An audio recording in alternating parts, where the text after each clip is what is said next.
चला ताई मावशी, आज रेसिपी व्यतिरिक्त थोडं आईबद्दल बोलूया.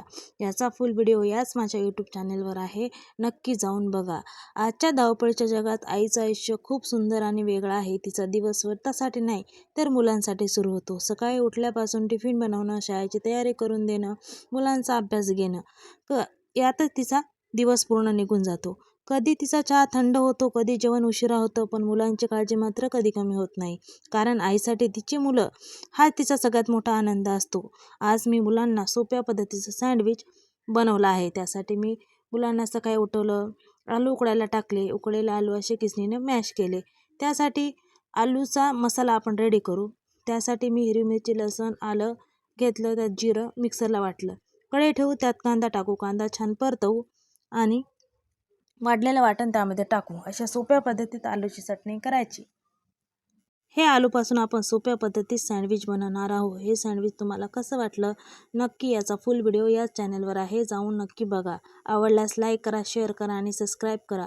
तुमचं एक सबस्क्राईब नक्की मला पुढे नेऊ शकेल. माझ्या डेली ब्लॉग बघण्यासाठी नक्की मला सबस्क्राईब करा. आई सतत मुलांसाठी हे सर्व कष्ट घेत असते, पण ती स्वतःला विसरते ना. असं तुमच्यासोबत होतं का? माझ्यासोबत तर नेहमी होतं. जेव्हा माझा थकवा निघून जातो, तेव्हा माझं मूल शाळेतून हसत आणि काहीतरी चांगलं छान गोष्टी घरी घेऊन येतो ना, तेव्हा मला ते खूप आनंद वाटतं. त्यातलेच तुम्ही आहे का? तुम्हालाही तसं होतं का? नक्की मला कमेंटमध्ये सांगा. मी जिथले चुकले, तिथे मी अडखळले, तिथं मला सपोर्ट करा आणि मी तिथून सुधारवायचा मी नक्की प्रयत्न करेल. बघा, इथं मी पिकनिक ब्रेड घेतला, त्याला आपला मॅगी सॉस लावला आणि आपण पोटॅटो चटणी जी बनवली ते त्याच्यावर टाकली, दुसरी ब्रेड ठेवली आणि चांगली प्रेस केली.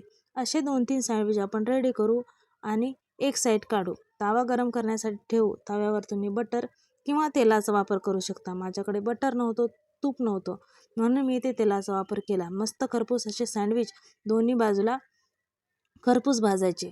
हे नाश्त्यासाठी किंवा मुलांच्या टिफिनसाठी तुम्ही देऊ शकता. सकाळी माझी एवढी घाई असते ना, की दोन्ही वेळ एकत्र होते. आज मला उठायला उशीर झाला.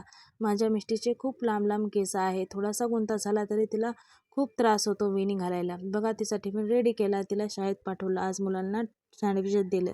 माझी देवपूजा आवरली. आज दुपारी जेवणात भाकरी होती. या धावपळीत आपण केलेले कष्ट एका छोट्याच्या क्षणात विसरतो. जेव्हा आपले मुलं शाळेत कामगिरी करून छान मेडल किंवा सर्टिफिकेट घेऊन येतात आणि त्यांच्या हाताने आपल्या गळ्यात घालतात, तेव्हा तो वेगळाच आनंद असतो. माझ्यासारखा आनंद तुम्हालाही होतो का? नक्की कमेंटमध्ये सांगा.